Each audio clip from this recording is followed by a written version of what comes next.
Tolerancia cero.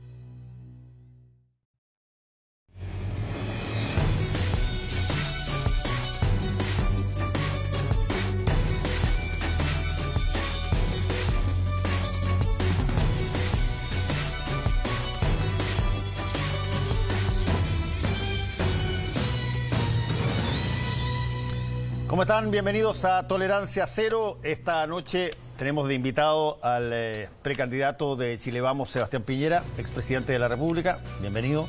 Fernando. No queremos, ya usted sabe cómo es la dinámica de este asunto y me imagino que debe haber bastante expectativa respecto de lo que podemos conversar en esta noche. Así es que partimos de inmediato.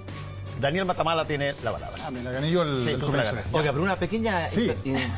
Yo he venido muchas veces a Tolerancia Cero, pero nunca me había llamado tanta gente para desearme suerte, como si viniera a la guerra al fin del mundo, a una pelea con Mano de Piedra Durán. Así que pueden preguntar todo lo que quieran. Perfecto. Mano de Piedra Matamala. Ahí se puso un colchón de antemano. No, yo voy a partir con una pregunta súper simple, de un tema complicado, pero tratando de simplificar lo más posible, el tema de su patrimonio personal, del fideicomiso, etcétera. Una pregunta muy sencilla. ¿Cuánto es su patrimonio familiar y cuánto de eso va a entrar en los fideicomisos que usted y su familia van a constituir? Mire, tal como lo he dicho 1.000.000 de veces, yo no solamente voy a cumplir con la ley, que por lo menos una ley que se aprobó después de 10 años de discusión.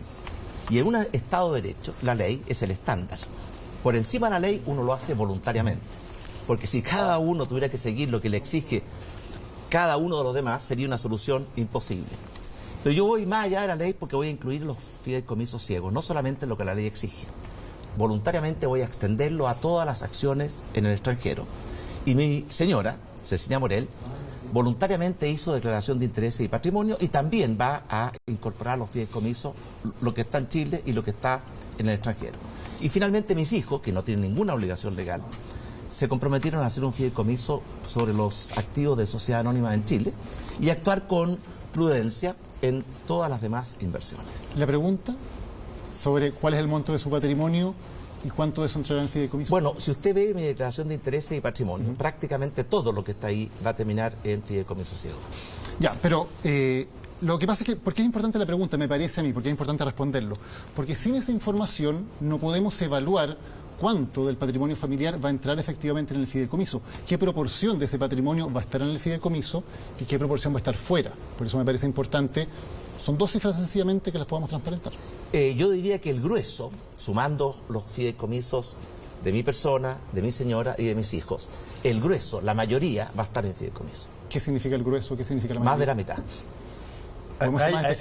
¿Hay alguna razón en especial por la cual no quiera dar un número al respecto? No, yo no me gusta dar números de patrimonio, me parece que no es lo apropiado. Además, la declaración de intereses y patrimonio es para evitar conflictos de interés, no es para estar tasando a las personas. Y yo creo que si pongo todos los activos que la ley exige y encima de ello agrego activos que la ley no exige, como las acciones fuera de Chile, incorporo a mi señora, que la ley no lo exige, tanto dentro como fuera de Chile, a los fideicomisos.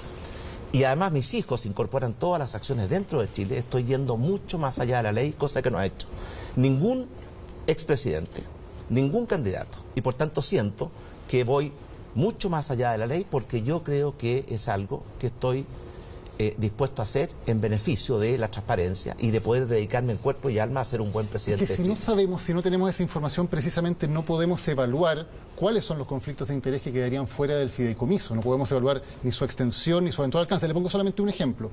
El caso Exalmar, con los fideicomisos que se han comprometido, podría volver a repetirse, porque es una inversión en el extranjero de una sociedad que va a quedar completamente en poder de sus hijos. Entonces, ¿quedan flancos que efectivamente usted está dejando abiertos? No, no quedan flancos, porque los flancos los define la ley. Y yo cumplo 100% con la ley. Y en consecuencia, la ley obliga al que es candidato a la presidencia. No obliga a todos sus familiares, que son personas distintas, independientes, autónomas y mayores de edad. Ellos voluntariamente, Daniel Matamala, porque podrían no haber hecho nada, ellos voluntariamente comprometen todos los activos en Chile en fideicomiso. No le estoy diciendo que hay algo que esté fuera de la ley, en ningún caso. Le estoy diciendo que políticamente hay flancos que quedan abiertos. Políticamente, Daniel Matamala, yo no soy ingenuo. Haga lo que haga, van a haber personas que van a querer hacer crítica en este sentido. Por ejemplo, Han habido muchas críticas respecto de la operación de Exalmar, de la operación en las Islas Vírgenes. Yo le voy a decir a usted, no lo que yo digo, no es mi defensa, lo que dijeron las autoridades de Chile cuando concurrieron a la comisión de investigadora de la Cámara de Diputados. El director de Impuestos Internos dijo: todas las operaciones se ajustan estrictamente a la ley y cumplieron y pagaron todos sus impuestos. El superintendente de Valores y Seguros dijo: todas las operaciones se ajustaron a la ley de valores y a la ley de seguros. El Contralor dijo que todas mis declaraciones de patrimonio e intereses se habían hecho estrictamente ajustado a la ley. El propio fiscal Guerra, que está investigando el caso Exalmar, en 2 oportunidades ha dicho de que no ha encontrado nada, después de 6 meses de una profunda y acuciosa investigación, nada que tenga caracteres ni indicios de delito, ni mucho menos participación de mi parte. Entonces, cuando todas las autoridades que han examinado estos casos dicen en forma clara y categórica, y son autoridades designadas por este gobierno, y sin embargo la gente insiste creando o tratando de confundir, yo soy claramente una persona que estoy dispuesto a exponerme, porque soy candidato a la presidencia, pero no estoy dispuesto a que cualquiera, ¿cierto?, inventando, tergiversando la realidad, en contra de toda la evidencia, sostenga cosas que no son. Solo para cerrar el punto y para no monopolizar la conversación, yo creo que es importante centrar que aquí no estamos hablando de la eventual ilegalidad de alguna acción. Esto no es un tribunal, nosotros no somos ni fiscales ni menos jueces. Estamos hablando sencillamente de las acciones que usted toma y las decisiones políticas que toma o no toma. En ningún caso se está hablando aquí que haya una ilegalidad. Pero sí hay otros estándares en términos políticos que van más allá de solamente cumplir la ley para alguien que quiere ser presidente y Daniel, de la República. Yo quiero decir a usted, Daniel, que yo como precandidato y como expresidente he sido la única persona en Chile que ha ido mucho más allá de todos los estándares. Y por tanto, la persona que va a la vanguardia de no solamente cumplir la ley, sino que ir mucho más allá de la ley, mucho más allá de lo que han hecho todos los parlamentarios, los otros candidatos, los ministros, yo creo que en esto yo estoy dando una señal de un comportamiento que se ajusta a algo que va más allá de la ley, no porque tengo que hacerle caso a lo que exige cualquier persona, sino que porque yo creo y yo estimo de que eso es conveniente, por eso lo hice, no por satisfacer a los críticos, que jamás se van a satisfacer porque lo hacen con mala intención, con desinformación, con un único propósito, de tratar de perjudicar mi candidatura presidencial, y no han tenido ningún éxito porque las encuestas muestran de que ha sido un esfuerzo absolutamente en vano, porque no tiene asidero en la verdad. Es un tema que vamos a volver a conversar probablemente a lo largo de la noche, como de otros tantos más, pero usted se ponía y comparaba lo que han hecho otros y lo que ha hecho usted. Yo, dado la importancia de la transparencia que usted también cita y de saber cuánto aporta también cada uno, usted también como empresario, al país, dado que también es una práctica habitual en otras democracias, una de las cuales usted admira mucho, con razón, mucho, usted estudió allá también en Estados Unidos, es un país donde se muestran las declaraciones de impuestos. Entonces, en pos de todas esas cosas que le menciono, y que es una práctica habitual en otras democracias, me gustaría preguntar si usted puede decirle al país cuántos impuestos pagó el 30 de abril de 2017 el ciudadano Sebastián Piñera Echenique. Mire, en primer lugar, en Estados Unidos no existe obligación de los candidatos, ni siquiera de los presidentes, de mostrar sus declaraciones. No existe, no es obligación, es una práctica estándar. No es tan estándar, algunos sí, otros no. En Chile no lo ha Trump hecho. es el único candidato presidencial. No, está equivocado. Hay varios más que nunca hicieron. Está bien, pero entre Hillary Clinton y Donald Trump, yo tendería a pensar que su estándar. Por supuesto, es solamente Hillary estoy aclarando. Y no Donald Trump. Estoy aclarando de que la ley en Estados Unidos no lo exige. Por eso dije práctica, no ley. Y que algunos lo hacen y otros no. La mayoría. Y en segundo lugar, en Chile, nunca esto se ha hecho, pero yo no tengo ningún problema en decirle. Por lo más, yo ya lo dije indirectamente, porque cuando hice mi declaración de intereses y patrimonio tuve que declarar mi renta del año 2016. Y declaré aproximadamente 300 millones de pesos como Sebastián Piñera, persona natural. Naturalmente que las empresas hicieron sus propias declaraciones. Eso fue lo que pagó. Y por lo tanto pagué una cifra cercana al 40% de lo que le acabo de mencionar. ¿Eso como persona? ¿Y en sus sociedades? Muchísimo más. ¿Cuánto pagó? Muchísimo más, pero yo le quiero decir algo, Mónica. Yo en abril del año 2009, hace ya mucho tiempo, antes de ser elegido presidente, tratando de dar un acto de transparencia, yo me desligué total y absolutamente. Pero escúcheme, me desligué total y absolutamente de la gestión de las empresas. Y quedaron en manos de administradores profesionales. Y por lo tanto, si yo estoy desligado de la administración de las empresas, No me parece correcto que me estén preguntando permanentemente a mí de empresas en las cuales yo no participo en su gestión ni administración. Entiendo, ¿estaría dispuesto a hacer públicas esas declaraciones de impuestos personales y de sus empresas? La declaración de impuesto personal, tal como se lo he dicho yo, la cifra es del orden del 40%, porque es la tasa de impuesto que yo pago, sobre los ingresos existentes, que fueron del orden de los 300 millones de pesos en el año. Esa es mi declaración personal. Quería otro tema que tiene que ver con impuestos también, y se lo pregunto además porque hay 42 parlamentarios, 30 diputados y 12 senadores, 2 de sus competidores, uno en primarias y otro tal vez en primera vuelta, quién sabe, Osandón y Guiller, que lo han hecho pública su declaración de impuestos, por eso también se lo preguntaba. Quiero llevar al otro tema que tiene que ver con las llamadas. Y sin embargo, ninguno de ellos ha incorporado a sus señoras a la declaración de intereses y patrimonio. Cada uno toma sus decisiones. Por eso estaba me contando y que por lo tanto, yo he tomado decisiones que yo creo que van mucho más allá que los otros candidatos. Pero en el tema de la declaración de impuestos, le acabo de decir mi declaración de impuesto personal. Sí, si quiere saber la declaración de impuestos a las empresas, yo le sugiero que se entienda con los que administran las empresas. Yo hace 8 años que estoy fuera de la administración de las empresas. Así que me pregunta algo que para mí es imposible de responder, porque hace 8 años, y usted estoy seguro que está consciente, era candidato, después fui presidente de la República, ahora nuevamente soy candidato. Y por tanto la gestión de las empresas no está ligada, ni estoy yo participando en ellas. Entiendo su respuesta. Quiero ir al tema de las llamadas, porque sé que no es ese el nombre técnico, llamadas empresas zombie. Específicamente, por dar un ejemplo de una empresa que usted compró, fue la Compañía de Desarrollo Industrial. La adquirió en 1994 a través de Editorial Los Andes, pagando 817 millones de pesos. La Compañía de Desarrollo Industrial, que era parte entonces de los grupos Cruzat, tenía 0 activo circulante, 0 activo fijo, y sí tenía una deuda muy, muy importante de 39.000 millones. Y la pregunta que muchos se hacen es si usted participó como otros grupos empresariales comprando estas empresas como una, por ejemplo esta, que tenía 0 activo circulante, 0 activo fijo, pero una gran deuda, para finalmente incorporarla a un grupo. De hecho, de inmediato fue rebautizada como Inversiones Bancar Limitada, y esa Inversiones Bancar Limitada pasó a ser dueña de Inversiones y Asesores Santa Magdalena, Inversiones Ibardón y también de Inversiones Santa Cecilia. Entonces la pregunta de fondo es si usted compra una empresa que tiene 0 activos y una gran pérdida para finalmente descontar impuestos. Algo que dejo sentado, no estoy siquiera sugiriendo que sea ilegal. No, le voy a decir más que eso, le voy a decir más que eso, Mónica. En primer lugar, la empresa la vendió el Estado de Chile a través de la Comisión Progreso. Sí. Y por tanto, el Estado de Chile fue el que vendió esas empresas y sabía muy bien cuál era el valor de esas empresas. Cuando una empresa tiene utilidades, el Estado se apropia de parte de esas utilidades. En cambio, cuando una empresa tiene pérdidas, el Estado le reconoce al que tuvo la pérdida que esa pérdida la puede descontar. Pero además de eso, esta operación fue estudiada, revisada y aprobada por el Servicio de Impuestos Internos. ¿Le cuestionaron impuestos, señor Piñera? ¿Se puede hacer eso ahora? La ley cambió. Pero ¿por qué cambió? Momento, la ley cambió, pero mantiene el derecho de que el que tiene una pérdida, igual como el que tiene una utilidad tiene que pagar impuestos, el que tiene una pérdida puede utilizar esa pérdida para descontar impuestos. ¿Por qué cambió la ley? No cambió en lo esencial, porque se sigue pudiendo utilizar las pérdidas. Cambió en el sentido que puso más restricciones, especialmente de que el giro de las empresas tiene que ser un giro equivalente a la empresa que es adquirida. Ese es el cambio esencial. Pero usted la compró entonces porque quería utilizar la pérdida para descontar impuestos, no porque fuera a hacer algo nuevo con esa empresa. No, además hicimos muchas cosas nuevas con esa empresa.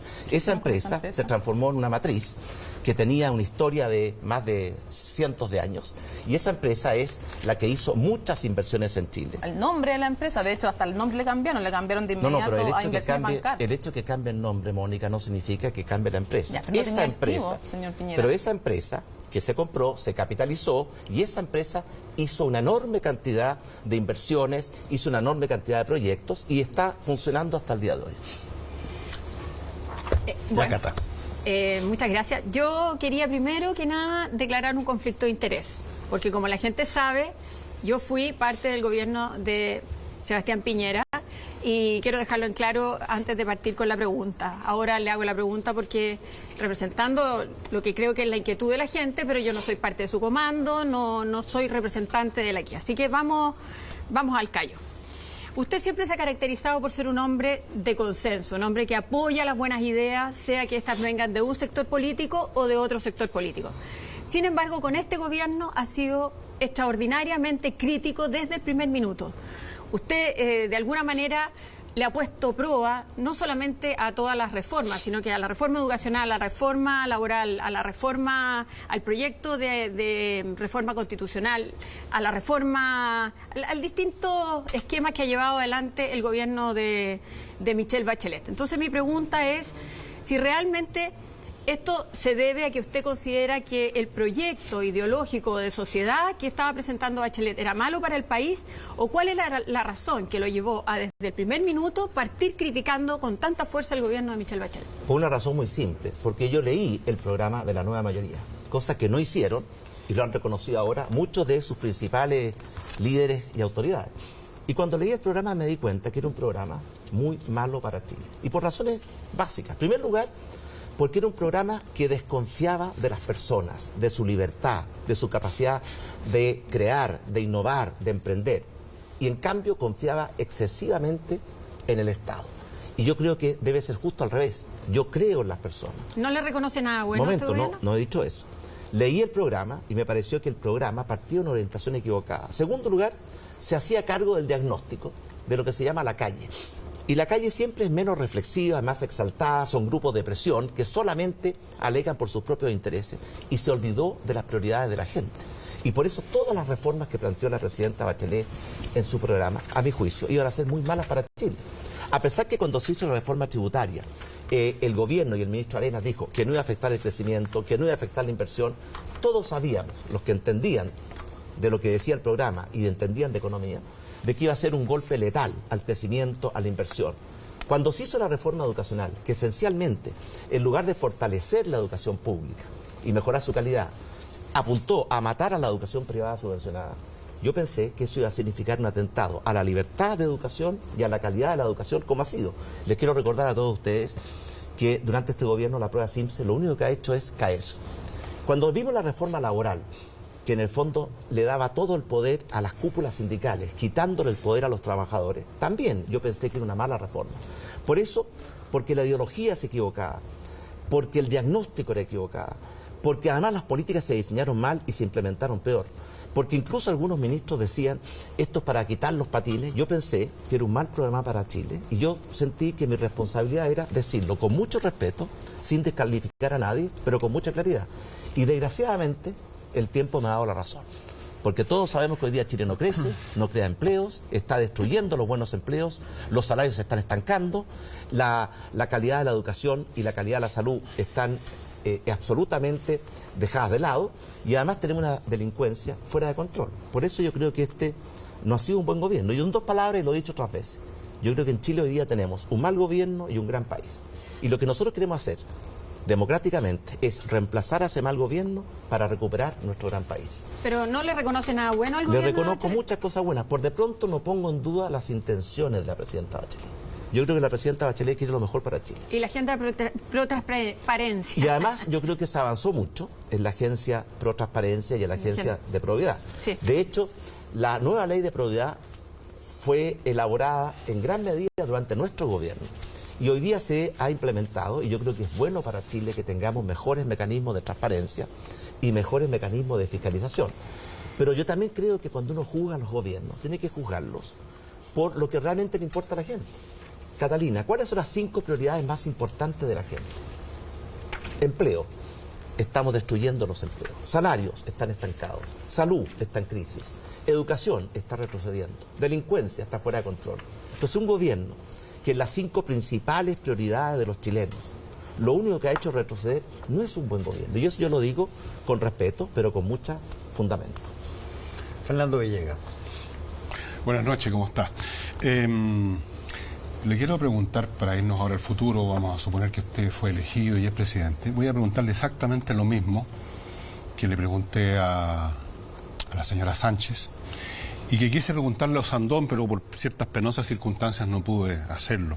Y es el referente que guiaría su eventual gobierno. ¿Cuál es el polo al que apunta? Que es el que explica y el que determina y articula todo lo que viene antes, los proyectos, de todo orden.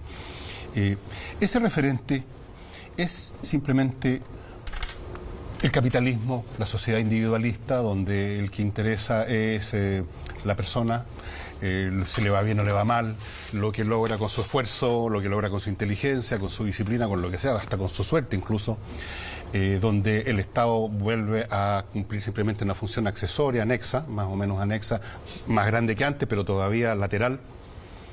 Un mundo donde impera el hoy en día satanizado lucro, el afán de la gente de ganar más plata o ganar más fama o ganar más cosas para ello. Un mundo donde el tema de la solidaridad y de los derechos y de los grupos y del amor universal pasa también a segundo plano. El individuo es el centro de todo, cada cual que se bata con sus uñas. Situaciones que obviamente generan de forma automática, la historia lo demuestra instantáneamente, porque las capacidades y las suertes son muy distintas, enormes abismos de diferencia. Ese es el Chile que queremos o que usted quiere reconstruir. Ese es el Chile que usted cree que los chilenos desean.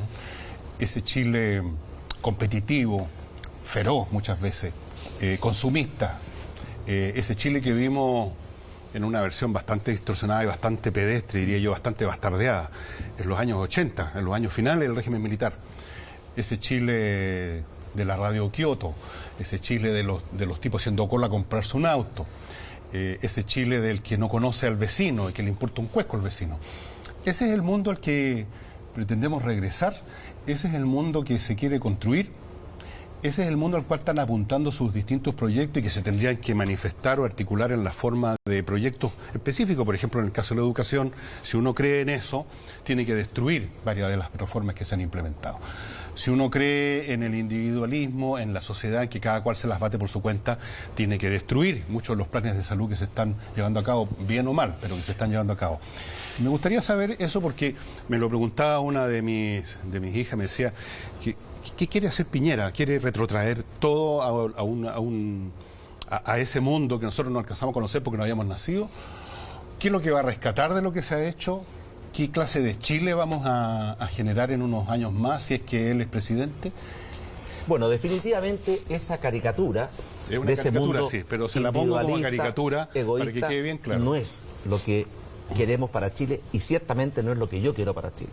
Mire, nuestro programa es bien claro en esta materia, aquí lo tengo. Establece esencialmente que vamos a perseguir 4 principios que van a iluminar nuestras políticas públicas. Ampliar las libertades, que las personas sean lo más dueñas posible de sus propias vidas, arquitectos de sus propios proyectos de vida. Segundo, justicia, que significa por lo menos 3 cosas. Primero, un compromiso con derrotar la pobreza. Quiero recordar que durante nuestro gobierno redujimos la pobreza a la mitad. Segundo, un compromiso con avanzar a pie firme hacia una mayor igualdad de oportunidades. Y tercero, un compromiso con reducir las desigualdades excesivas. Tercer principio, progreso. La gente quiere avanzar, no retroceder. Y para eso tenemos que recuperar la capacidad de crecer, de crear empleos, de invertir, de innovar, de emprender. Y cuarto, solidaridad. Yo no creo en una sociedad egoísta en que cada uno se preocupa de sí mismo.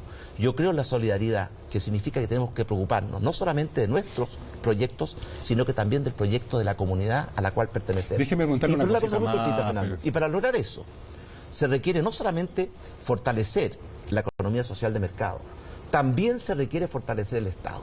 Hoy día tenemos un Estado que tal vez, ¿cierto?, es un Estado que no cumple bien lo que tiene que hacer y muchas veces hace mal lo que no tiene que hacer. Por eso termino diciendo que en Chile, en algunas áreas, falta Estado, y eso es asfixiante. Falta Estado en la lucha contra la pobreza, falta Estado en la lucha contra las desigualdades excesivas, falta Estado en la protección del medio ambiente, falta Estado en la lucha contra la delincuencia. Pero en otras áreas sobra Estado. Cuando falta Estado es angustiante. Cuando sobra Estado, que es la burocracia excesiva que pone problemas a todo, es asfixiante. Y por eso nuestro proyecto no es un proyecto individualista, es un proyecto que busca el bien común. Sí, permítame un último comentario, señor Piñera, porque así como el discurso de la izquierda, o narrativa, como dicen ahora los ciúticos, está repleto de palabras grandiosas y suena muy bien: justicia, solidaridad, qué sé yo, los pueblos originarios, esto y lo demás allá. Esto que dice usted ahora también tiene un nivel de atracción en el nivel en lo abstracto que no sintoniza mucho con la realidad. Por ejemplo, usted habla de que sean arquitectos de su vida. ¿Qué clase de arquitectura pueden erigir los que no tienen, nunca tuvieron educación, ganan 300 lucas al mes con suerte, viven en una población miserable, se gastan 4 o 5 horas al día en una locomoción? ¿Qué clase de arquitectura pueden erigir estas personas? ¿Qué clase de libertad? No tienen libertad ninguna, no tienen libertad como la tiene uno, como la tiene usted, como la tenemos nosotros acá, para decir, bueno, voy a hacer esta opción, sigo trabajando acá, no, me voy para acá, o me voy para allá, o me quedo en la casa. No tienen ninguna opción. Desde que se levantan en la mañana hasta que llegan en la noche, son esclavos de rutinas, de su pobreza, de su ignorancia, de su resentimiento, de ver que la vida se les va y en pelota. O sea, una vida Pero, que Fernando, no llega a ninguna parte. Por eso mismo, porque yo comparto ese diagnóstico, por eso mismo lo que queremos hacer nosotros es ampliar los ámbitos de libertad, especialmente a los que menos tienen, que son los sectores más vulnerables. Mejorar la justicia de nuestra sociedad. Recuperar el liderazgo y el dinamismo para crecer, para avanzar, para progresar y no estar retrocediendo. Y cuarto, crear una sociedad más solidaria, en que la preocupación no sea solamente por lo que nos pasa a cada uno en forma individual o familiar, sino que tengamos una preocupación por lo que le pasa a la comunidad. ¿Quiere reducirle los impuestos a las empresas? ¿Y es eso solidario o no? Hemos dicho, Mónica, que vamos a mantener la carga tributaria. ¿No le va a bajar los impuestos a las empresas? Vamos a mantener la carga tributaria. Lo que pasa es que en Chile hoy día tenemos demasiadas loopholes, es decir, demasiados franquicias y excepciones que las vamos a eliminar, se ha eliminado mucho, y eso nos va a permitir a nosotros que todos paguen lo que corresponde pagar, sin tanta franquicia como existe hoy día, y eso nos va a permitir mantener la carga tributaria, porque no hay ninguna posibilidad, Mónica, dado el enorme déficit fiscal que vamos a heredar y la enorme cantidad de compromisos que vamos a tener que asumir de rebajar la carga tributaria. Luego la carga tributaria en total la va a distribuir distinto. Por ejemplo, se ha hablado de bajar los impuestos a las empresas, de 27% aproximadamente 24%.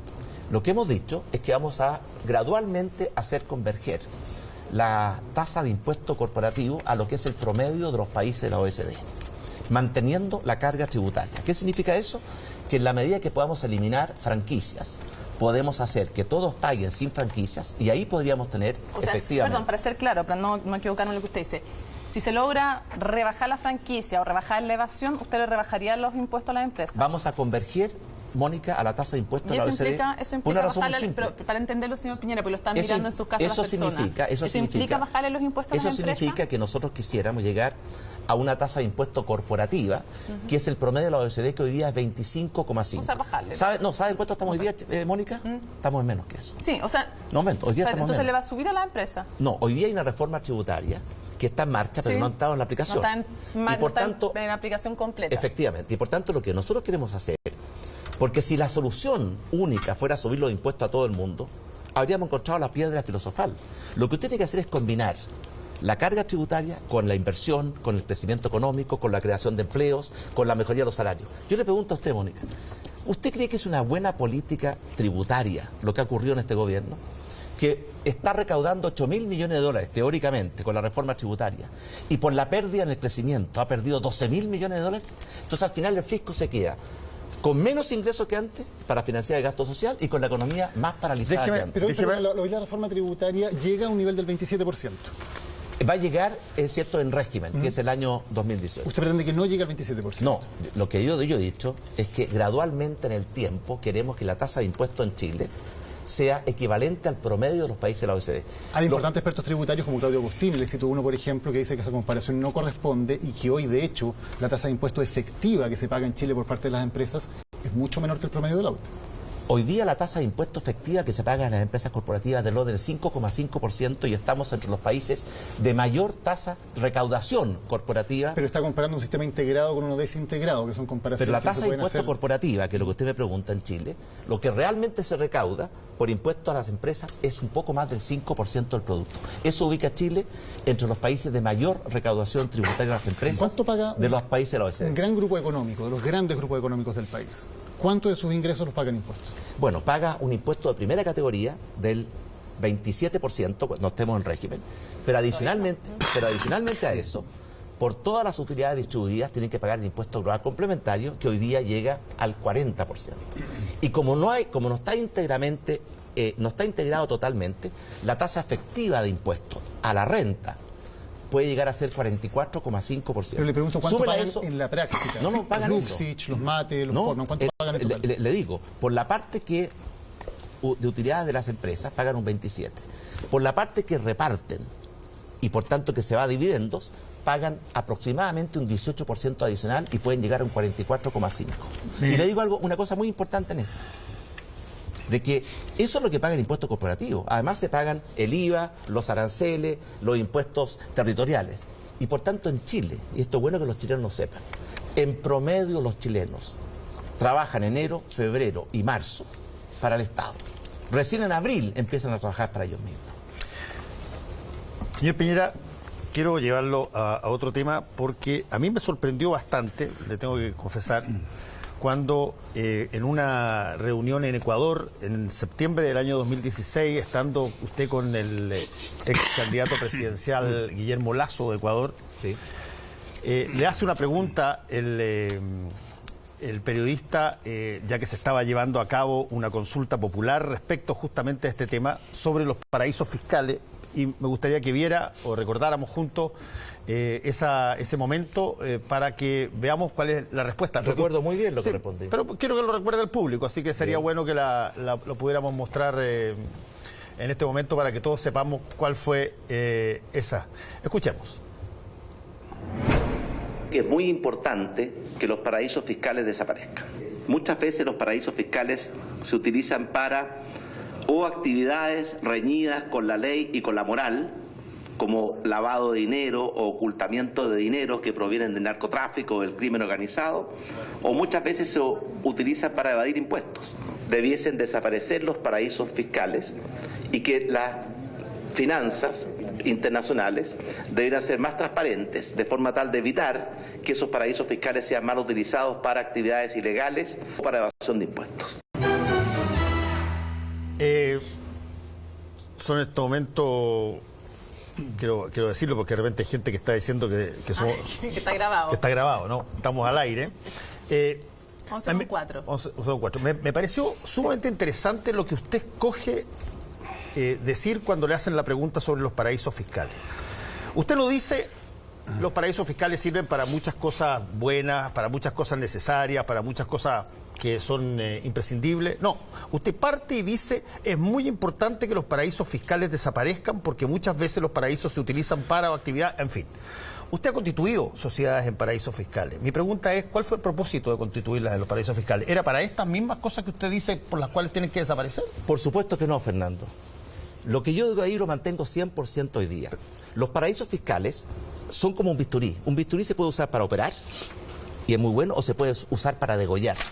Y por lo tanto, lo que yo dije fue que los paraísos fiscales no pueden ser utilizados para lavado de dineros, para el terrorismo o para narcotráfico, ni tampoco para evadir impuestos. Creo que es muy importante que los paraísos fiscales desaparezcan del verbo activo. Y en consecuencia, como... No dice desaparezca la parte mala de los paraísos fiscales, dice deben desaparecer los paraísos fiscales. Déjeme contestarle, Fernando. Sí. Por esa razón, la tendencia mundial es que cada vez hay mayor transparencia y mayor control sobre los países, los llamados paraísos fiscales, que son países de baja tributación. Y yo creo de que los paraísos fiscales están en vía de extinción, porque esa es la tendencia de la economía y de las finanzas internacionales. Y en mi caso le quiero decir que igual como lo hizo Codelco y como lo hacen casi todas las grandes empresas de Chile, cuando se hacen inversiones fuera de Chile, se ocupan como filiales empresas que pueden estar en las Islas Vírgenes, no por evadir impuestos, pues yo le quiero recordar a usted que tal como lo dijo el director de Impuestos Internos, todas las inversiones que nosotros hicimos fuera de Chile fueron registradas en el Banco Central, informadas a Impuestos Internos, anualmente se declararon todos los ingresos y se pagaron todos los impuestos que correspondían. Y por tanto eso se usó en forma absolutamente legal y legítima. Y eso lo dice el director de Impuestos Internos. ¿Por qué entonces cree usted necesario que desaparezcan los paraísos fiscales? Si pueden hacer tantas cosas positivas. Por una razón muy simple, porque los paraísos fiscales también se pueden utilizar, tal como lo dije yo, para otros propósitos. Los bancos se pueden utilizar para otro propósito. Y usted no está diciendo que desaparezcan los bancos. Pero sí creo yo que cuando los paraísos fiscales hay evidencia que han sido utilizados para propósitos distintos, como por ejemplo lavado de dinero, narcotráfico, terrorismo, es mejor que esos paraísos fiscales tengan el mismo grado de transparencia y fiscalización que el resto de los mercados financieros. Déjeme llevarlo. Y le quiero decir algo más. Sí. Yo no he escuchado nunca a nadie poner ninguna observación a que esta es una práctica que la hacen no solamente muchas empresas públicas en Chile, partiendo por Codelco, sino que la mayoría de las empresas privadas. ¿Y por qué lo hacen? Porque normalmente, en el caso de las Islas Vírgenes, es una cultura sajona y por tanto están bajo la common law. Y en consecuencia son aceptadas para funcionar como filiales en todos los países desarrollados del mundo. Estados Unidos, Canadá, también. Y le quiero decir algo más, Daniel. Usted que es un investigador, le quiero decir, el hecho de tener la inversión en un paraíso fiscal no significó ni para estas empresas, ni para la mayoría de las empresas chilenas, ninguna... Eso no es efectivo, señor Piñera. Ninguna ventaja tributaria. Si hubiera estado en Delaware, en Washington, en París, en Londres, la tributación habría sido exactamente la misma. Si esas sociedades hubieran estado constituidas en Chile, ¿usted hubiera pagado los mismos impuestos en Chile de los que pagó en Islas Vírgenes?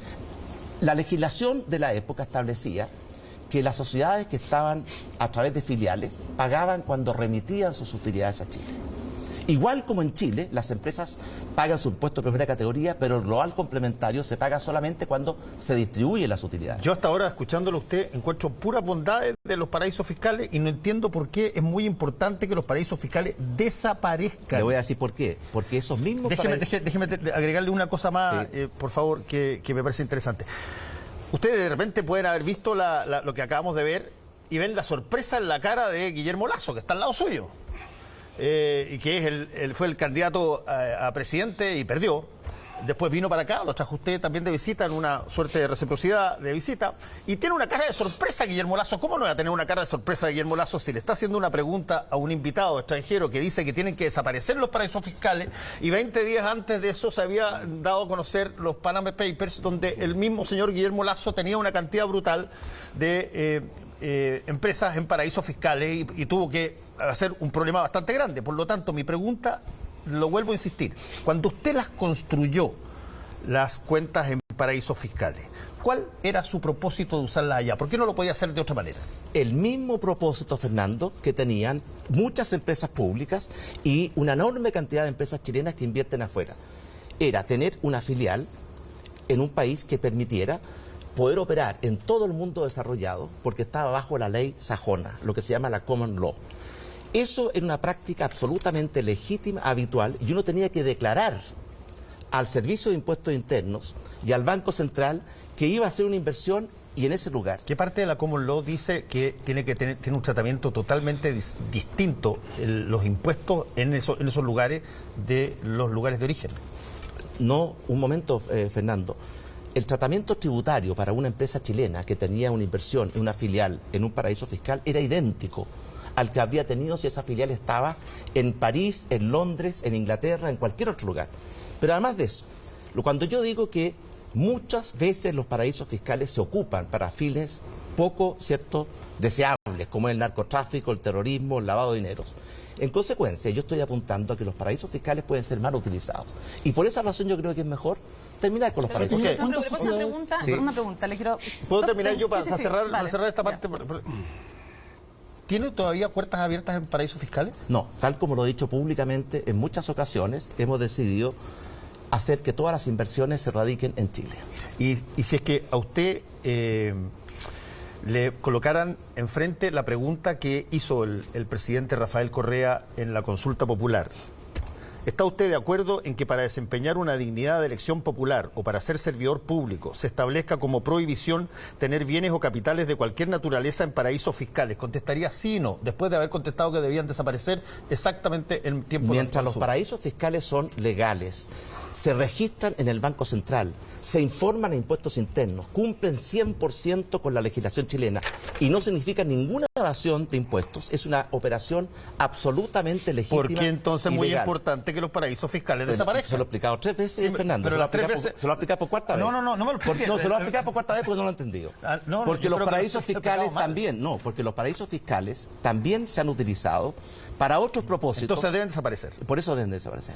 Entonces está de acuerdo con la consulta popular, deben desaparecer.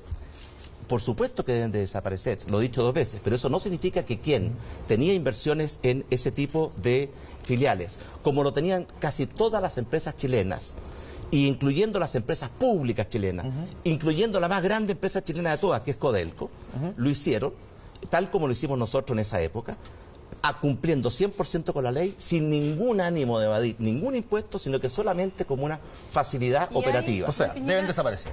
Pero hoy día que estamos... Usted, si es presidente y Codelco o una empresa pública chilena dice que le va a poner plata en los paraísos fiscales, si usted considera que deben desaparecer, ¿le sugeriría que mejor no lo hicieran? Efectivamente, por una razón muy simple, porque la realidad de hoy día es que los mercados internacionales están siendo cada día más transparentes. Chile ha firmado tratados de intercambio de información con las principales economías del mundo, incluyendo Estados Unidos. Y por tanto, hoy día estamos en un tiempo en que la transparencia es mucho mayor que la que había antes. Pero lo que yo sí le quiero asegurar a usted, Fernando, para que no quede ninguna duda, de que esa operación que hicieron las empresas fue legal, legítima, informada a impuestos internos, informada a la super de valores, y que el propio director de impuestos internos, se lo voy a decir textualmente, respecto a la sociedad que el grupo de empresas Pancar inició en las Islas Vírgenes Británicas, esa operación fue informada al Servicio de Impuestos e, insisto, eso es perfectamente lícito. Pero igual deberá desaparecer. Debería desaparecer por otra razón, Fernando. Por otra razón. Porque yo le quiero explicar una cosa. Cuando los paraísos fiscales se pueden utilizar en buena forma, legítima y legal, pero también se pueden utilizar en mala forma para hacer lavado de dinero, narcotráfico, es mejor que no existan. Señor Piñera, hemos conocido de 4 empresas en paraísos fiscales, o sea, cuatro sociedades en paraísos fiscales. Quiero saber si hay más empresas o más sociedades suyas en paraísos fiscales que no conozcamos y cuáles son. ¿Cuántas son? Tal como yo le he dicho, ¿cierto? Tal como yo le he dicho, yo desde abril del año 2009 estoy desligado de la gestión y administración de las empresas. Pero yo sí le puedo decir que este tema se discutió y que lo que me informaron a mí, las personas que están a cargo de esto, es que se estaban desmantelando y tal vez están desmanteladas toda inversión que se haga en filiales en el extranjero y se van a hacer directamente desde Chile. ¿No sabe cuántas son? Eran, por lo menos, ¿cierto? se han declarado, todas ellas declaradas ante impuestos internos y declaradas ante la superintendencia. Así que esto no es una cosa que se haga en secreto ni clandestina. ¿De cuántas son las empresas o las sociedades que usted tenía en paraísos fiscales? Son aproximadamente, creo que eran 3 y están las 3 en vía de desmantelamiento. Ya tenemos 4, o sea, sabemos la de Luxemburgo, sabemos las Islas Vírgenes, sabemos la última de nuevo en Islas Vírgenes. Islas Vírgenes están Bancar International Investment y Bancar International Development. Por eso, ¿Hay otra en Islas Vírgenes? ¿O son esos no, dos? yo creo que son 3. ¿3 en Islas Vírgenes? No, 3 empresas, incluyendo la que usted mencionó en Luxemburgo. Y una pregunta, en el fondo, lo que yo todavía no entiendo es ¿por qué puso su dinero en un sistema que usted creía que debía desaparecer? Porque si nadie pusiera plata en paraísos fiscales, los paraísos fiscales no existirían. Y efectivamente es legal. Eso, no hay discusión sobre ese tema.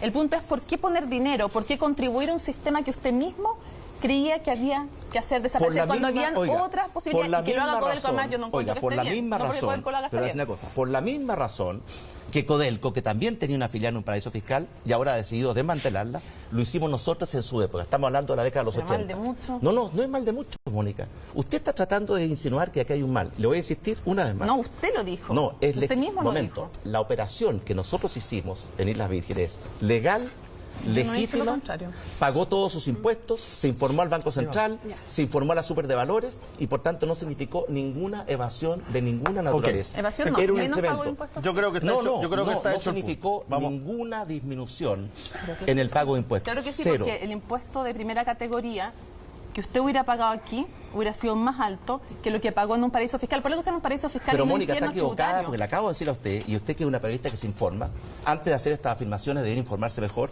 que ese tratamiento que tenía la Isla Vírgenes es idéntico al que tenía la legislación chilena para una inversión en Madrid, en Londres, en Nueva York o en París. Acá, hubiera pagado más.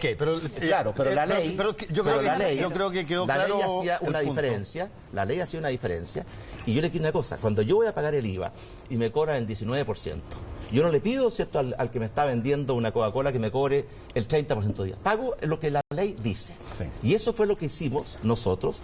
Y lo mismo hicieron, Mónica, todas las grandes empresas chilenas que invertían afuera. Porque por razones técnicas, que si tenemos tiempo se lo puedo explicar. No todos invierten en paraísos fiscales, hay muchas que invierten en otros lugares.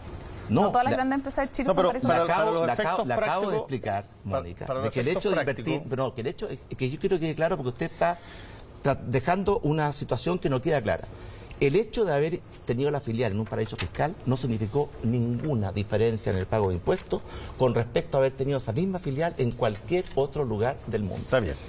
Ok, lo importante es que después de haber sido parte o usar el sistema, usted considera que esta cita es correcta, debieran desaparecer. Efectivamente. Ok. Cata. Yo quisiera llevarlo a otro tema. En el último tiempo usted se ha ido abriendo a la posibilidad de que exista una legislación que permita a las parejas del mismo sexo adoptar. Y a mí me parece que ese es un tema tremendamente importante porque reconoce en el hecho el derecho que tienen esas personas a formar una familia y el que pueden ser tan responsables y tan llenos de amor como las personas que son de distintos sexos. Entonces, una vez que uno avanza en ese reconocimiento, uno no entiende mucho por qué no se avanza también en el reconocimiento del derecho a un matrimonio igualitario. Porque si las instituciones, la institución del matrimonio, como tantas otras instituciones, cambia en el tiempo. Y ha cambiado, de hecho, de ser una institución en que no era voluntaria, pasó a ser como la institución en que las personas toman la decisión con quién comparten la vida. De ser una institución en que tenía un solo jefe, que era el hombre, pasó a ser una comunidad entre dos iguales.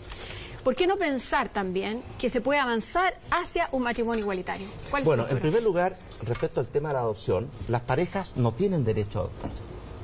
El que tiene derecho a ser adoptado es el hijo, es el niño, primera cosa.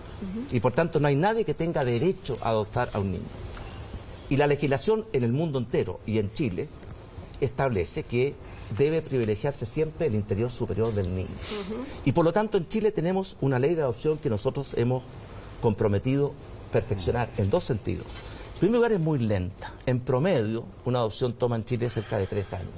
Eso significa que durante 3 años ese niño está en un hogar de menores o una casa de acogida, muchas veces maltratado o incluso con riesgo de su vida. Por eso agilizar los procesos es algo fundamental y tenemos un proyecto en esa materia que ya lo presentamos cuando fuimos gobierno. Pero lo segundo es que como lo que se busca es el mejor interés del niño, lo que uno debe preguntarse es qué es mejor para el niño. Y yo creo que lo mejor para un niño en condiciones, cierto, parejas con respecto a otros términos, es que la familia que lo adopte sea una familia donde exista el rol y la figura del padre y de la madre. Eso es lo que yo creo. Ahora, ¿significa esto que solamente los matrimonios pueden adoptar? No, la ley chilena establece una prelación. Y dice, en primer lugar, las parejas casadas, tanto nacionales como extranjeras que vivan en Chile. Si eso no se puede, porque no hay esa pareja, la ley contempla otras posibilidades. Pero aquí lo que está en juego es el interés superior del niño. Y a veces se confunde la discusión pensando que se está tratando si es un niño, especialmente los niños que están en el Sename, Sí. que muchas veces no hay nadie que tenga, o muy pocos que tienen interés en adoptar a esos niños. Y aparece una pareja de personas del mismo sexo que quieren adoptarlos. Por eso que la ley establece una prelación. Pero hoy yo le día quiero- no es posible, hoy día la ley no permite la No, adopción por una la pareja. ley permite que adopten parejas y si no existen parejas casadas, entonces permite que adopten personas. Así es. Viudas, solteras, ¿cierto? Incluso separadas. Y por tanto la ley permite otras opciones. Pero ¿Usted no estaría dispuesto a modificar la ley ¿Pero entonces? quién tiene que resolver eso? Se tiene que resolver considerando las condiciones particulares de cada caso por el juez de familia. Y eso es lo que nosotros planteamos en nuestra ley. El juez de familia va a evaluar la pareja, si es idónea. Puede haber una pareja de 2 personas casadas, pero que el juez se da cuenta que no tiene ningún cariño, ni tiene ninguna preocupación por el bienestar del niño. Y por tanto el juez no debe escoger a esa pareja. Lo que debe escoger el juez es lo mejor para cada niño. Y aquí se ha confundido la discusión pensando que aquí se trata de derechos de las parejas. Y desde ese punto de vista, en consecuencia, la legislación que nosotros estamos promoviendo va a buscar siempre el mejor interés del niño. Y respecto a el matrimonio, esto es un tema muy discutible. Yo sé que algunos de ustedes tienen opiniones distintas. Yo personalmente creo que por la naturaleza de la institución y también, ¿cierto?, por la historia de la institución. ¿Qué significa matrimonio? Matrimonio viene de matrix, que es el lugar donde se desarrolla el feto, y de monium, que es condición de. Y por tanto, en mi opinión, deberíamos tener matrimonio que tiene en consecuencia un compromiso, un sentido con la procreación, sea entre un hombre y una mujer, y que el acuerdo de vida en pareja o el acuerdo de vida en común, que está hoy día vigente, sea una institución que tenga la misma dignidad para el resto de las parejas. Esa es mi opinión. Con esa lógica, señor Piñera, sin embargo, sí lo que hace distinto al matrimonio es la intención de procrear. Una pareja de adultos mayores no debería poder casarse. Una pareja que fuera infértil tampoco debería poder casarse. Siguiendo la misma argumentación lógica que usted da para separar por qué algunas parejas sí y otras Cuando no. se legisla, Daniel, se legisla para la gran mayoría. No se legisla para cada caso en particular y mucho menos para los excepcionales. La inmensa mayoría de las parejas que se casan tienen hijos y por tanto hay en esa unión una intención de procrear. De hecho, hoy y le quiero decir algo en más. Chile nacen fuera del matrimonio. Y le quiero decir algo más, sí, pero en parejas, ¿cierto? Porque las parejas heterosexuales son capaces de procrear. Y le quiero decir algo más, esta es una discusión que ha recorrido el mundo entero. En Europa hay países que tienen matrimonio igualitario y que permiten matrimonio homosexuales, como Francia, y hay países que no lo permiten, como Alemania, y de hecho se divide en mitad y mitad. Y por tanto es un tema que, por supuesto, es discutible, que nadie tiene la verdad absoluta, pero usted me preguntó mi opinión y yo se la estoy dando. Esa es su creencia, pero uno entiende que este es un tema de derechos finalmente. Hay parejas en Chile y hay algunas parejas que tienen un derecho y otras parejas que no lo tienen. Es un tema de derechos civiles finalmente, en el cual algunas personas tienen un estándar distinto en Chile en cuanto a la protección que tiene el Estado para sus familias. Por eso nos interesa una respuesta que vaya un poco más allá de decir simplemente yo creo en eso. Usted, por supuesto, cualquiera de nosotros puede tener la creencia que considere conveniente al respecto y organizar su vida de acuerdo a esa creencia.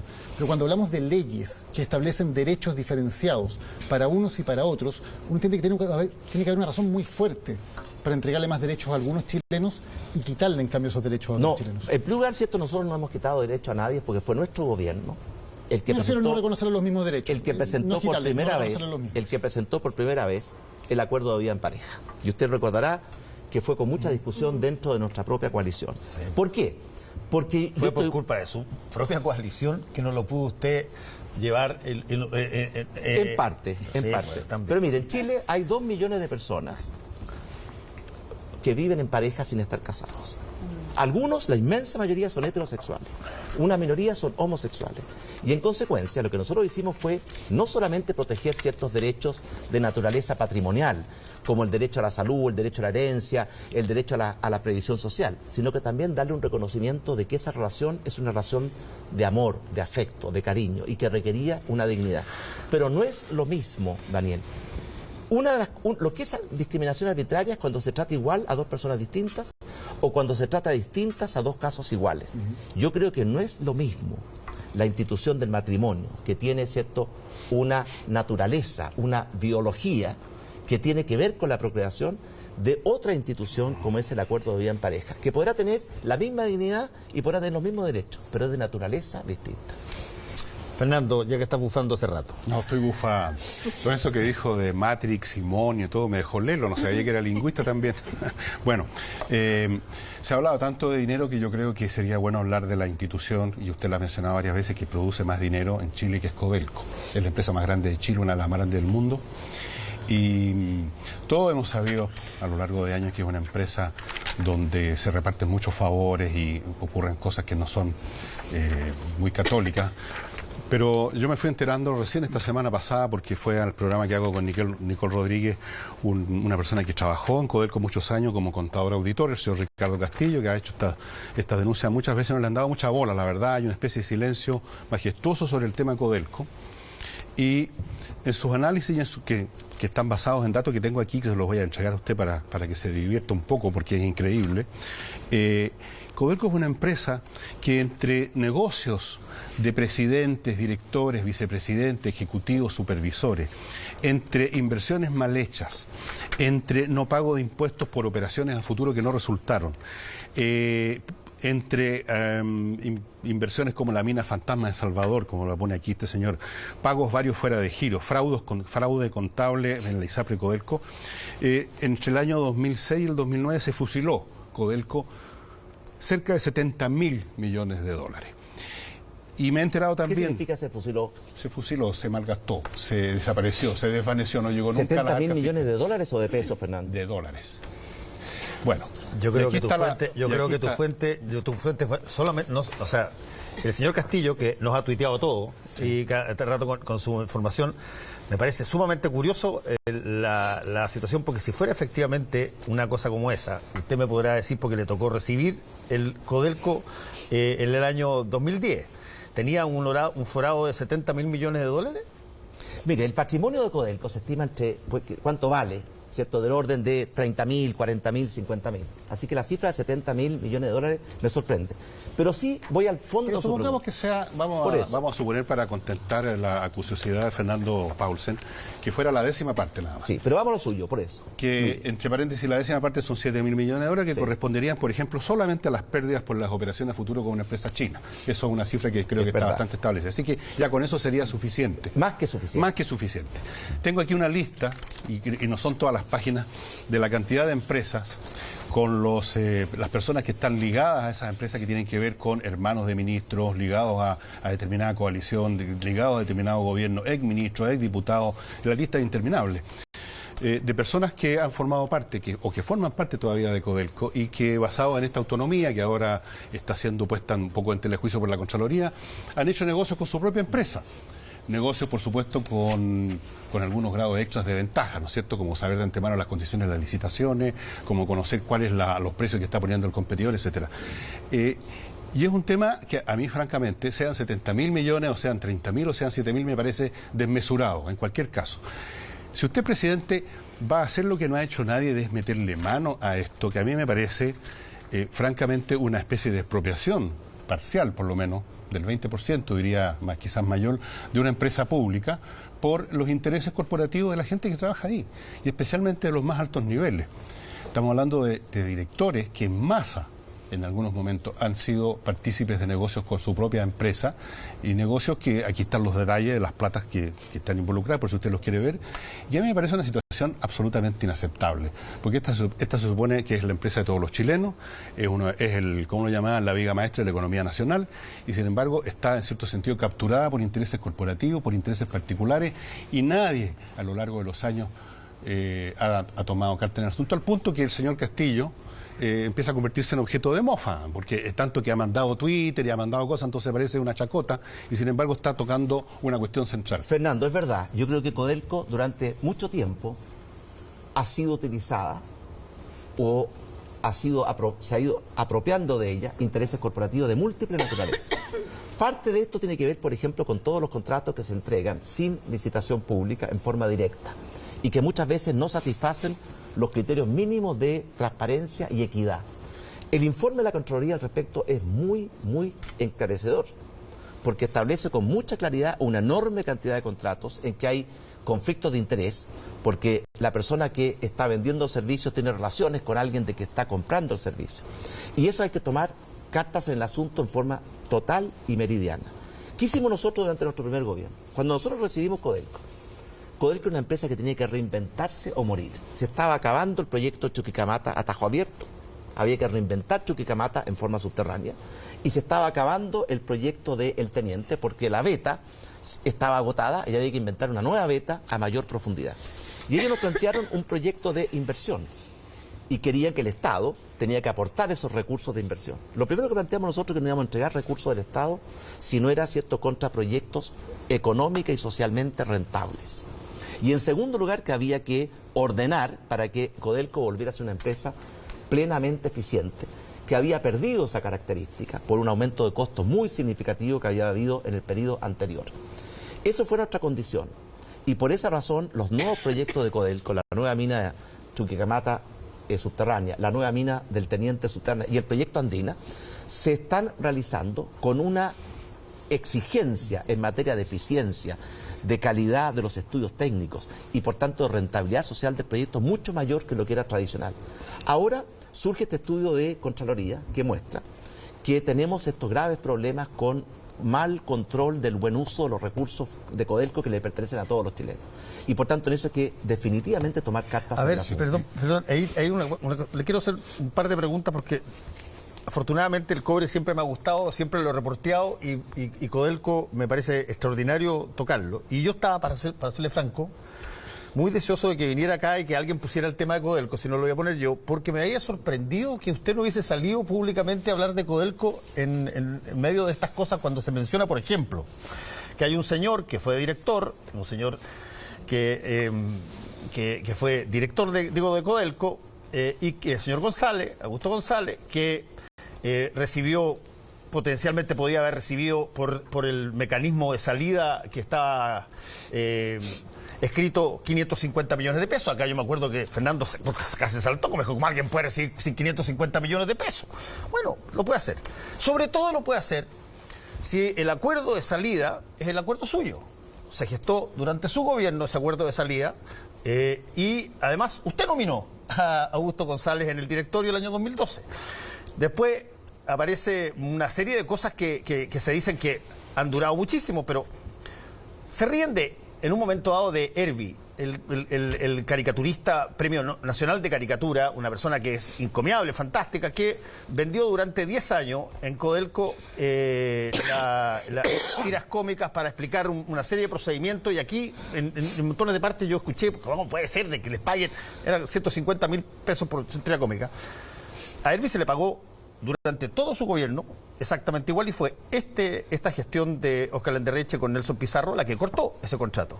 Le quiero preguntar, usted habló y dijo, había muchos contratos de asignación directa, también lo dijo Fernando. Le quiero preguntar, cuando termina su periodo, ¿cuánto es el porcentaje de asignación directa en negocios de Codelco? Bueno, en primer lugar, déjeme corregirle algunas de sus afirmaciones. A ver. Los directores de Codelco se designan algunos por alta dirección pública. Sí. Y otros los designa el presidente de la República. Este lo designó usted. El presidente de la República designó a Blas Tomic, a Gerardo Jofré, ¿cierto? Y a un tercero que no recuerdo. Augusto González. Y una vez que los designa, la empresa tiene una administración autónoma. Y por tanto, lo que la empresa decide de pagar o no pagar indemnizaciones es algo que no corresponde al gobierno decidir. Le corresponde lo que yo dije, a la administración. Tiene toda la razón, pero yo no quiero discrepar con usted en algo que vamos a estar de acuerdo. Lo que yo estoy diciendo es que desde el año 80 Codelco ha generado acuerdos de salida para intentar sacar gente que costaba más cara mantenerlas adentro y renovarla con gente nueva. En distintos gobiernos se forman acuerdos de salida. Cuando a mí me sorprende que el diputado Felipe Ward, que dicho sea de paso tiene conflictos de interés por varias razones en Codelco, se sorprende por eso cuando el acuerdo de salida de los 550 millones de pesos fue un acuerdo generado, gestionado y sellado en su gobierno. Y que fue bueno, y que no fue malo. Pero Fernando, no diga en su gobierno. En la gestión coincidió con el periodo de nuestro gobierno. Exacto. Lo administró y lo gestionó la administración de Codelco. Exacto. El presidente del directorio de Codelco que usted colocó en ese momento. El directorio Codelco, el director ejecutivo de Codelco. Y por tanto, pero eso mi pregunta tiene que ver, como que se ha hablado de asignaciones directas como si eso fuera pecaminoso, y yo creo que puede ser en algún caso porque efectivamente da un margen brutal de maniobra para las personas. Cuando usted era presidente y estaba la gestión de Codelco en esos 4 años, ¿cuánto era la asignación directa de contratos en Codelco? Mire, en primer lugar, las empresas tienen que poder hacer en ciertas circunstancias asignaciones directas, porque el proceso de licitación, que es más transparente, es mucho más lento. Y hay veces en que la empresa no puede esperar y necesita hacer una asignación directa. O hay veces en que el único proveedor capacitado para prestar un servicio. O hay una emergencia. O hay una emergencia y por tanto la asignación directa es algo necesaria en la marcha de la ¿Cuánto empresa. era la asignación directa durante los 4 años de su gobierno? Lo que yo, cierto, nos preocupamos mucho durante nuestra gestión, porque recuerde usted que el Estado participa en la Junta de Accionistas de Codelco, a través de los ministros de Minería y el ministro de Hacienda. Fue ir reduciendo la asignación directa a solamente los casos en que ello se justificaba plenamente. ¿A cuánto llegaron del total de contratos? No, por supuesto que no sé esa cifra. Yo le digo, son 20% del total de contratos se asignaban directamente. Hoy día, esa asignación directa llega al 1,5%. Ha ido bajando permanentemente y bajó durante nuestro gobierno también, porque es una política que no solamente la comparte este gobierno y el nuestro. También la empresa tenía. Déjeme decirle por qué le digo esto, y no tiene que ver necesariamente con usted ni su presidente. Tiene que ver por lo siguiente, por la pelea Contraloría con Codelco. La pelea Contraloría con Codelco, y le voy a preguntar al tiro sobre eso, la pelea Contraloría con Codelco tiene una suerte de mañosería. ¿Cuál es la mañosería? Que no creo que sea el resorte del Contralor. Es que uno tira en los diarios, Codelco pasa todo esto, todo esto, y automáticamente uno cree, como pueden pensar mucho, oye, la gestión de Codelco actual está metida en toda esta cuestión. Es justamente lo que pasa. ¿Cómo le pueden pagar 550 millones a este gallo? ¿Cómo pueden hacerse un contrato con alguien relacionado cuando las personas están... Y resulta que todas las cosas que dice Contraloría, si no el 100%, pero si no es el 80%, tienen que ver con problemas de arrastre de Codelco, que no tienen que ver con la nueva gestión, que, créame, si yo he visto que conozco Codelco hace tiempo y he escrito sobre ello montones de veces, me sorprende profundamente la cantidad de cosas que se han podido lograr en términos de probidad, en términos de transparencia, creando su propia ley de lobby, que se ha hecho acá, rebajando incluso las licitaciones directas y todo lo demás. Entonces, mi pregunta para usted, como futuro presidente en caso que sea, es: ¿usted cree la tesis del Contralor de que Codelco tiene que tratarse como si fuese un servicio público y no como si fuese una sociedad anónima? Le respondo, Fernando. En primer lugar, durante un largo periodo de tiempo se ha hecho un esfuerzo muy grande por ir reduciendo las compras directas. Y efectivamente los porcentajes cayeron durante nuestro gobierno y entiendo que han seguido cayendo durante... Se recibieron un 20% y ahora van al 1,5%. Y yo creo y eso es una tendencia sana. Ahora, yo creo que la tesis del Contralor es que Codelco no puede, ¿cierto?, tomar decisiones libremente como si fuera una empresa cualquiera. Por el hecho de ser de propiedad del Estado, tiene que someterse a ciertos procedimientos adicionales. Y por eso choca lo que dice Codelco, que debe estar sujeto a la ley de sociedades anónimas, con lo que dice el Contralor, que tiene que estar sujeto, ¿cierto?, a la ley administrativa del Estado. Y ese es un conflicto que viene de hace mucho tiempo, y yo creo que llegó el momento de resolverlo. Y la mejor forma de resolverlo es que Codelco tenga también un mecanismo que le permita operar como empresa pública, pero que al mismo tiempo resguarde el interés de todos los accionistas, que son todos los chilenos, que a veces no han estado resguardados precisamente porque grupos de presión o grupos de poder se han, ¿cierto?, aprovechado de Codelco para obtener beneficios que no corresponden. Ese es el mecanismo, y yo lo he conversado esto con el presidente de Codelco, Landerreche, que hay que encontrar una solución que no es ni 100% que se maneje como si no tuviera ninguna relación con el Estado, ni tampoco que sea un servicio público. Hay una situación intermedia que es la que estamos investigando y que va a ser parte de nuestra propuesta. ¿Usted cree que Codelco, que como usted la conoce, una empresa que, y lo voy a decir así tal cual, una empresa que si hay una reunión de mineral, de cobre en el mundo y está enfermo el director de Codelco, el presidente de Codelco, manda a decir de que se hace la elección, la reunión dentro de 2 semanas, y se hace dentro de 2 semanas? Esa es la importancia de Codelco en el mundo en términos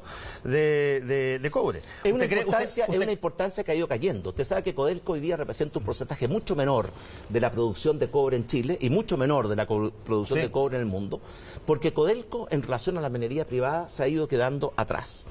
¿Y qué pasa ahora? En la industria minera hay una revolución tecnológica gigantesca y hay una exigencia medioambiental gigantesca. Por ejemplo, si hay un área donde la robótica va a entrar con mucha fuerza, es la minería, porque son lugares inhóspitos, a grandes alturas, que revierten mucho peligro o de seguridad para los trabajadores, y por tanto la robótica va a jugar un rol fundamental. Codelco tiene que hacer una modernización en materia de tecnología para incorporar plenamente las tecnologías modernas. En materia medioambiental, por ejemplo, nosotros pusimos la regla de emisión para las fundiciones, que está en plena vigencia porque antes no cumplían con ninguna norma de emisión medioambiental. Pero también tiene que hacer un enorme esfuerzo en materia de eficiencia, porque Codelco ya no tiene las leyes de 4% que tuvo en su primera etapa, tiene leyes mucho más bajas y en consecuencia no tiene capacidad de soportar ineficiencias o soportar gastos innecesarios. Le quiero preguntar por otro tema. Y por eso el presidente Codelco dijo que no le queda un solo otra palabra, que también tiene 4 letras la palabra. Pero lo que es muy notable es que se haya revertido en tan poco tiempo después. Señor Piñera, le quiero preguntar por una información que obtuve en el marco de una investigación entre política y dinero, vía ley de transparencia. Le pedí al Servicio de Impuestos Internos la nómina de empresas que han hecho aportes políticos a campañas, desde el 2004 hasta la vigencia de la ley. Y entre ellas aparecen 4 empresas que eran propiedad suya en ese momento: Bancard, Acción, Santa Cecilia y Chilevisión, en la época en que usted era el dueño. Usted siempre ha dicho que marca una muralla infranqueable entre el tema de la política y de los negocios. ¿Cómo se entiende entonces que sus negocios hayan hecho aportes políticos, incluso en la época en que usted era presidente de la República, donde también aparecen empresas de su propiedad haciendo aportes a campañas vía aportes reservados, que son legales, pero que son secretos, que la ciudadanía no los conoce. Bueno, en primer lugar, yo creo que la ley que regía entonces permitía a las empresas hacer aportes. Y lo hicieron muchas empresas. Era legal, era legítimo. Pero además, yo soy una persona comprometida con la cosa pública. Y por tanto yo creo que es fundamental que la cosa pública no se la entreguemos solamente a los políticos profesionales, sino que todos participen. Y por tanto el hecho de empresas en las cuales yo participaba hayan hecho aportes es una muestra de nuestra preocupación por aportar recursos privados a una causa pública, como es el buen funcionamiento de la política. A mí eso me parece bien. A mí me parecería mucho peor de que no hubiera hecho ningún aporte por privilegiar solamente el interés privado. Pero hay algo más que yo creo que es muy importante en esto. Hoy día las empresas no pueden hacer aportes. Ese fue el cambio en la ley. Entonces, esta costumbre que tienen muchos de decir esto es legal, pero como si fuera insignificante que fuera legal. Es legal, es legítimo. Es una cosa que se hizo y lo hicimos porque creíamos que era importante que las empresas privadas y las personas comprometidas con el bien público no se marginaran y aportaran. Yo creo que eso habla bien es un aporte a una causa pública y no es simplemente refugiarse en que toda la generación de ingresos se queda para propósitos particulares. ¿Hay aportes también que se hizo a su propia campaña a través de esas empresas? No, porque en esa época yo no era candidato cuando se hicieron esos aportes. No, sí hay. El año 2009 hay aportes de Chilevisión. El año 2010, donde hubo solamente la segunda vuelta entre Piñera y Frey, hay aportes de Acción. Había dos candidatos. No, Piñera y el Frey. aporte fue a Renovación Nacional. En el año 2010. Sí. ¿Quién tomaba y cómo la decisión de a qué candidatura se le aportaba por medio de la plata de su empresa? ¿La tomaba usted cuando era presidente? En primer lugar, había un directorio, ¿cierto?, que era el que tenía por norma legal la facultad de hacer los aportes. Pero yo le digo una cosa, nosotros hicimos aportes solamente a un sector, ¿cierto?, por la cual teníamos una identificación de proyectos, de ideas, de visiones. No fue como otros que les aportaban a todos, como comprándose un seguro de protección. Y por tanto, muchas veces estos aportes se hacían a candidatos que uno sabía que no iban a ganar. En todo caso, ¿no parece? No, lo decidía el directorio. En todo caso, parece que no. ¿Usted sabía, usted era el presidente de la República, sabía que sus empresas le estaban dando plata a tal candidato y tal candidato no? Cuando yo era presidente, ¿cierto?, cuando yo era presidente, las decisiones las tomaba en forma totalmente autónoma e independiente un consejo.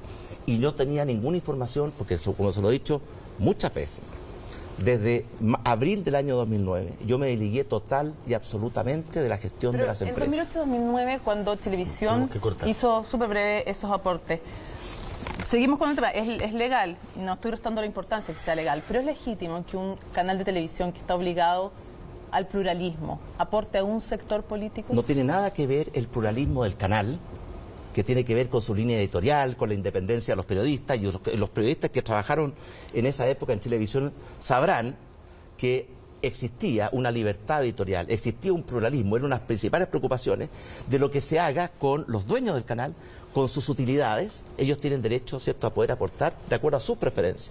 Y por tanto, Mónica, no confunda usted el pluralismo, la independencia y la calidad editorial de un canal con lo que puede hacer los dueños. En ningún momento. No, lo está haciendo. Y me gusta, no, en ningún momento. No lo hace permanentemente. Ni siquiera dejo una sombra, quiero dejar ni siquiera una sombra de dudaría de la independencia y el pluralismo de mis colegas. Hice dos afirmaciones que son separadas.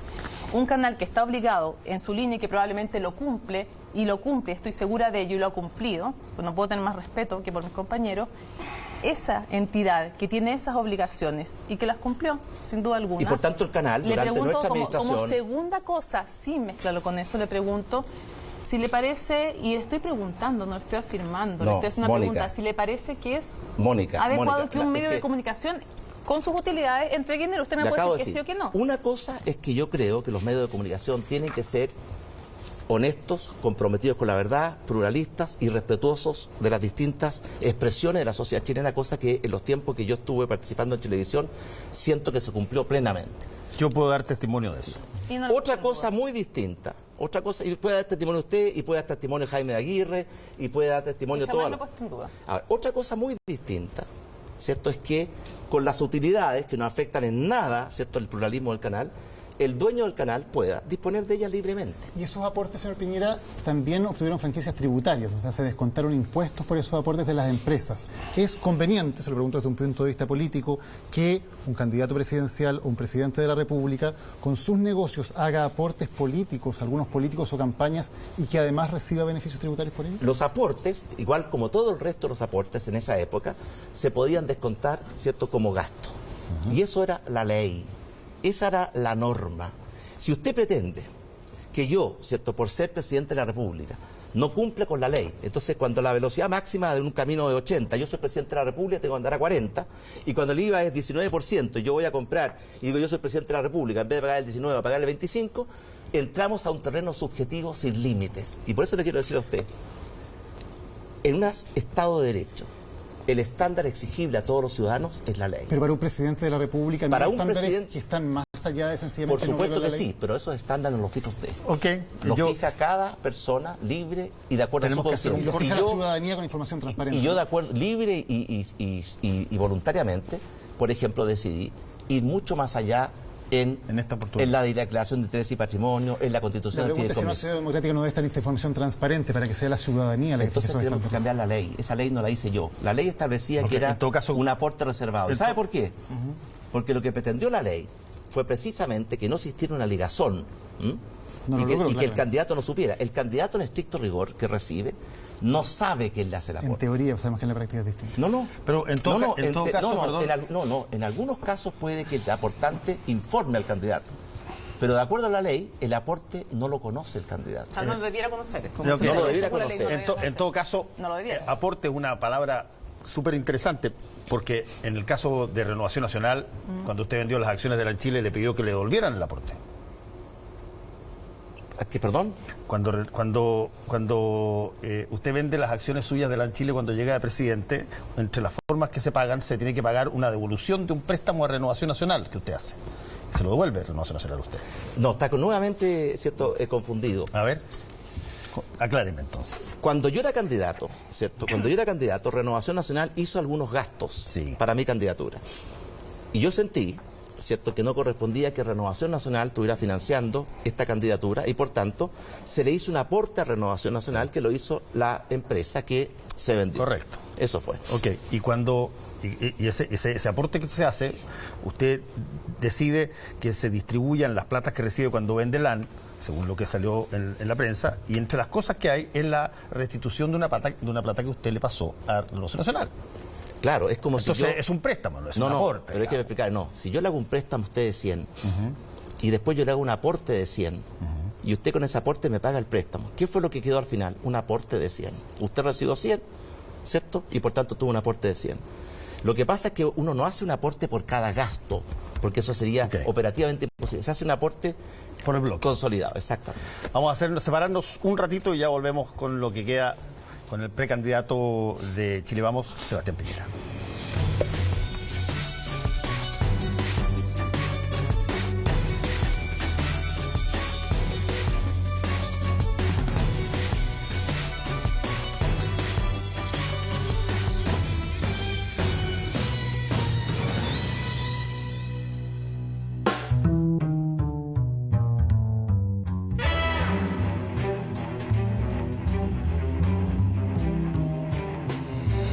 Continúa la conversación y el debate en Tolerancia Cero. Ya volvemos.